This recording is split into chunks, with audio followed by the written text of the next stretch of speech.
Hello everyone, this is Anubha Gaumat, teaching at IPM Group of Institutions as an assistant professor, and I will be discussing about classification of communication in this class. We have already discussed about what business communication is, what is the role and importance of the business communication, and a few classifications like upward and downward communication. Now we will move towards the another kind of classification, that is horizontal communication. Horizontal communication is the kind of communication that is done between different departments on different peoples, specifically on the same level in the managerial hierarchy. This kind of communication is considered to be one of the most used channel of the communication. Workers communicating with other workers, clerks exchanging the information and sharing the documents with one another, supervisors holding a coffee break sessions. These are all the examples of the horizontal communication. Now, the horizontal communication comes with various importances of its own. The first one is for the promotion of understanding and coordination among various departments. Various departments need to clear so many information and need to share lots of information with each other on time to time basis so that the work can get done in a precise manner. For that, horizontal communication is must. For proper and informed decision making, if the information is not being shared properly from one department to another department, then the decision making will be hindered. But if the horizontal communication is proper in any organization, that will help in a very proper and rational decision making by the top management level people to avoid any conflicts, and if raised, then resolving them. If the manager of one department and the manager of another department are on the talking terms and always communicate well over small and big issues, the conflicts will never rise. And if the conflict arises in any case, so it can be resolved very easily. Sharing of ideas and the information is also one of the very big importance of the horizontal communication. Now, since there are various importances, there are certain limitations as well. The first one is lack of authoritativeness. Since the information, since let's say, for example, I am working at the HR department and there is some other person who is working at the marketing department and thus at the similar level. If I am asking that person for certain kind of information, like the number of the products sold or the number of the people required in the organization in the marketing department in the next month, but since we are both on the same level, we do not have any authority over each other. So I can only request, and that is why sometimes the work do not get done properly because there is no authoritativeness in the way a personal in the HR department is asking for the information from another department. So that is why the horizontal communication has this big limitation. Next is interpersonal rivalries. Of course, if the people at the similar level in the different departments are not in a talking level, that will create a rivalry. And of course, the interdepartmental rivalries will also ascertain. Now, there is another kind of communication that is called as diagonal communication. It is very different from horizontal communication and, of course, is very fruitful sometimes if done in a proper manner. Now, let's try to understand what actually diagonal communication is. It is a communication between two individuals at different levels, belonging to different departments.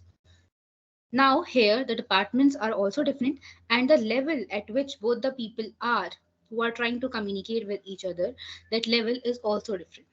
At critical junctures where normal channels of communication may cause some delay, managers often take the initiative and directly get in touch with the concerned individuals or other departments. Let's try to understand this particular kind of communication with one simple example. Let's say, for example, um, I am the manager of the HR department, the head of the HR department, and I need to understand that how many people are currently working at the role of sales executive in the department. Now, as a head of the HR department, I will, of course, try to communicate with the head of the marketing department. And I have been asking for the information for quite some time.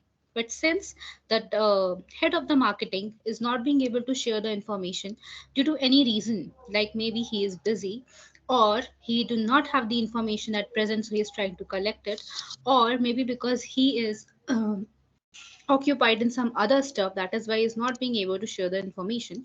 So in that case, me as a head of the HR department can try to take the same information, not from the head of the marketing department, but the person who is below that, the person who may be working as the supervisor of all the sales executives and works under the head of the marketing department. Since I am directly communicating with the person who is the supervisor of all that sales force, but is below the level, hierarchical level of the head of the marketing department. So you can understand that we both are not on the same level and also not the people of the same department. This is the classic example of diagonal communication. I hope you all understood by this. But since this is a diagonal communication, neither the levels are matching nor the departments are matching. So this is considered as one of the informal communication processes. You cannot formally go and talk to the supervisor or the person under and above you in the another department without actually talking to the head of the department. So what you are doing is you are actually doing an informal kind of a communication in case of diagonal communication. Now, there are various advantages of diagonal communication. First, total elimination of delay, as we have already explained and discussed in the example that we have taken before. If the HR department head will directly ask for the information from the supervisor of the sales executive, of course, he'll get the information right then, because the supervisor is continuously working with the sales executives, so he knows by heart that how many sales executives are currently working in the marketing department. So there is no delay. The person will get the information as quick as possible. Second, decreased incident of distortion and delusion. Distortion means when the information is passed from one person to another, then that another person shares the information to one another person. So in that case, sometimes some information gets disturbed, some information gets mixed up, matched up. So the exact communication sometimes do not reach to the person you are trying to give that information to. That, for example, if A communicates to B, communicates to C, and finally the C communicates to D. So instead of A directly communicating to the D, they are trying to communicate via B and C. So in that process, the distortion may take place. But in case of diagonal communication, the A person can directly talk to the B person or the C person, whoever he wishes to, and there will be no distortion or any kind of confusion in the information that is being shared. The third one is the instantaneous feedback and clarification. Since you're directly talking to the person in charge, so you can get the instantaneous clarification. And also, if you have any doubts in the information that you have gathered, you can clarify it hand on at that particular point of time only. And lastly, faster problem solving. If there is any problem that you're pertaining to, and for that reason you want that particular information from the another department, so since you are doing the diagonal communication, you're getting the information as soon as possible, and that is why, therefore, the problem is being solved in a very fast pace. Now, after the advantages, there are few disadvantages as well, of course. The first one is distortion of the normal flow of the communication. We have already discussed that this is the informal way of communication. This is not the formal way, this is not the right way, rather, to communicate the crucial information from one department to another. So that is why the normal flow of the communication gets disrupted. Of course, the work gets done in a proper manner, in a timely manner, but there is a chain that is needed to be followed, the rules that are needed to be followed for the whole organization to run in a smooth and a good manner. But since this disruption is happening, this is going to impact organization largely if this practice is being occurred again and again in various departments. And of course, this practice will affect in a negative manner more than the positive one. Second is non-cooperation by the bypass superior. Now, if you're trying to get the information from the person junior to the head of the department without informing the head of the department, sometimes if the HOD, the head of the department, gets to know that he is being surpassed or bypassed in order to get the information quickly, they may not be supportive.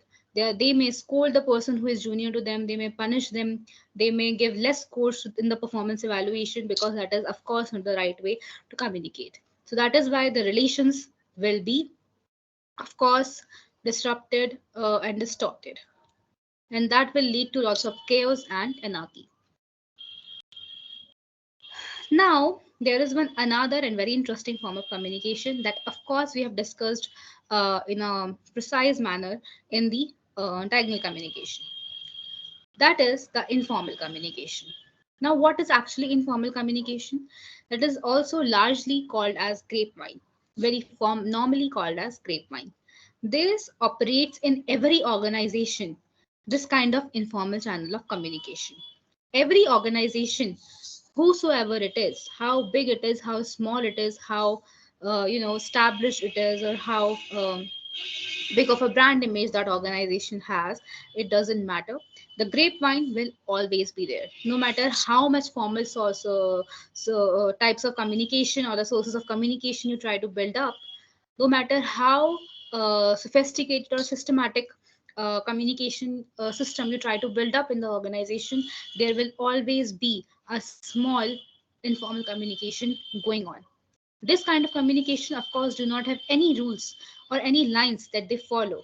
It just spreads like a grapevine. You know the grapes, and they grow on grapevines, and they spread in any direction. They do not have any direction at all. So that is why informal communication gets its name called as grapevine. So it spreads like grapevine in any direction, anywhere, and it spreads really, really fast. It is quite natural actually for a group of people that usually work together to be interested in one another, like their personal stuff, their professional stuff, and to take about any appointments, promotions, retrenchments, or even domestic affairs. So I guess that's it for the informal communication. And we will discuss more about informal communication in our next class. That's it for today. Thank you so much.